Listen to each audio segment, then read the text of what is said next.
Madam Ambassador, I also want to talk to you about an issue that has come to the forefront as of late, namely developments between Russia, Ukraine, and NATO. Now, just to give the Indonesian public a better understanding, could you please explain to the Indonesian public what is the root cause behind this current issue and why has it come to this point? Well, that's a very comprehensive question, of course, and in the mass media, especially Western media, there's a lot of hysteria around the situation. Well, from Russia's perspective, let me say, first of all, Russia has no intention to invade Ukraine. And that was explicitly stated by the president of the Russian Federation, who said that if it depends on Russia, there will be no war.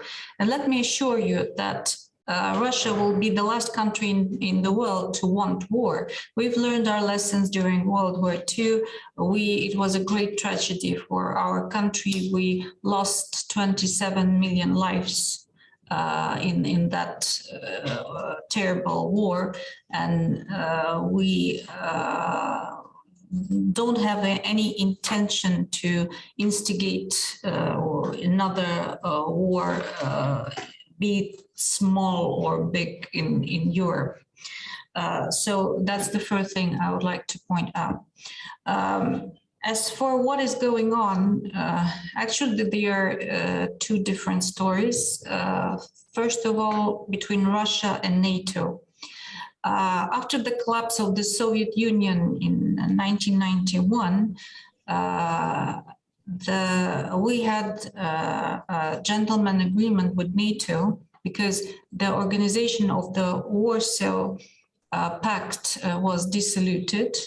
And there was no military alliance from our part anymore. So there was a gentleman agreement reached that NATO will not further expand to the east and will not get closer to Russia's borders. Actually, NATO countries didn't fulfill their commitment, and NATO has gone through 5 phases of expansion from 1999 to 2020. So now 5 members of NATO have borders with Russia. But there are some red lines for us, and that's Ukraine being a member of NATO. We have a very big border with Ukraine. And let me tell you that we see Ukrainians, people of Ukraine, as our brothers and sisters. We are very close. We're practically the same nation. We speak languages that are very close. 40% of Ukrainians either speak Russian or see themselves as having Russian roots or being Russian ethnically. I myself, I was born in Kiev. I'm not Ukrainian, but my father was born also in Ukraine. So we were part of the same country for centuries. So if Ukraine becomes part of NATO, the military infrastructure of the alliance will come to Russia's borders, including nuclear missiles. So that will mean that the time for a nuclear missile to reach Moscow will be 3 to 5 minutes. Russia has legitimate security concerns. And that was the cause of our request towards US and NATO to provide written security guarantees for Russia. And that's not Russia who is bringing missiles to the border of the United States to Canada or Mexico.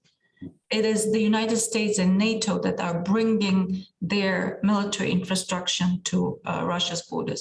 We even handed over a draft of an agreement on security guarantees to NATO and United States.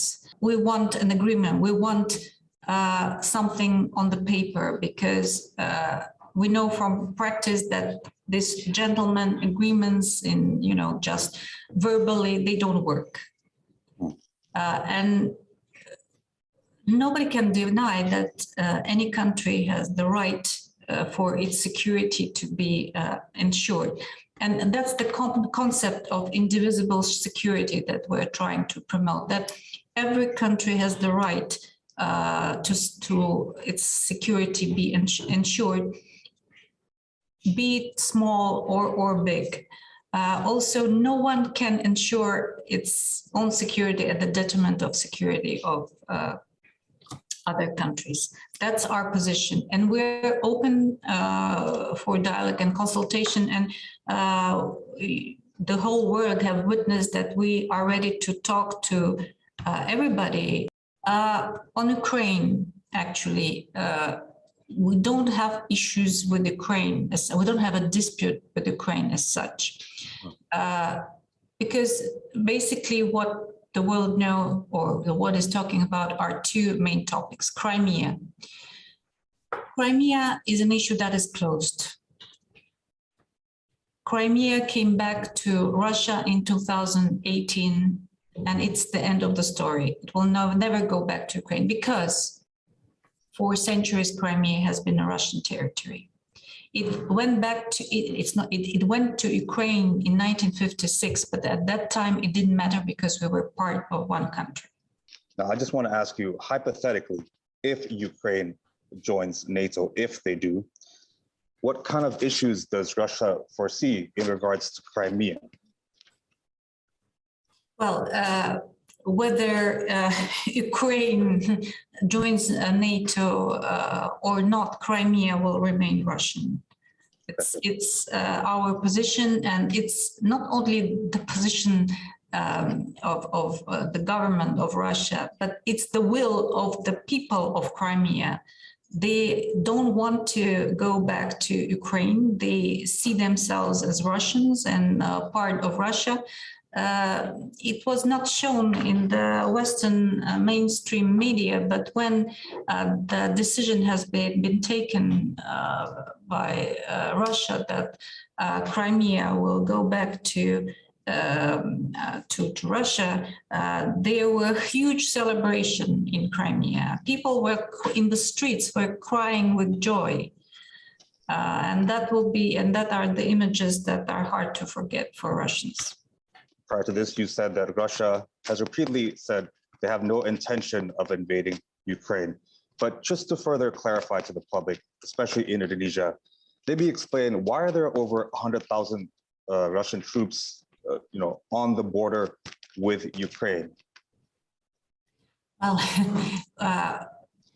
we publicly declared, and it's not a secret, that we are conducting military exercises together with Belarus.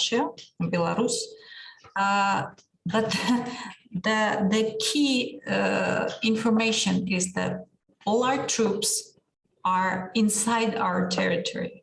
So Russia has the perfect right to move troops or to have troops inside our territory. Not a single Russian soldier or a single tank or whatever crossed the border with Ukraine. All the troops are inside Russia's territory, while I would like to draw your attention that NATO, on the other hand, has moved their troops and their, I wouldn't say defense equipment, in this case, military equipment, thousands kilometers away from their border of their countries. So all our troops are inside our territory.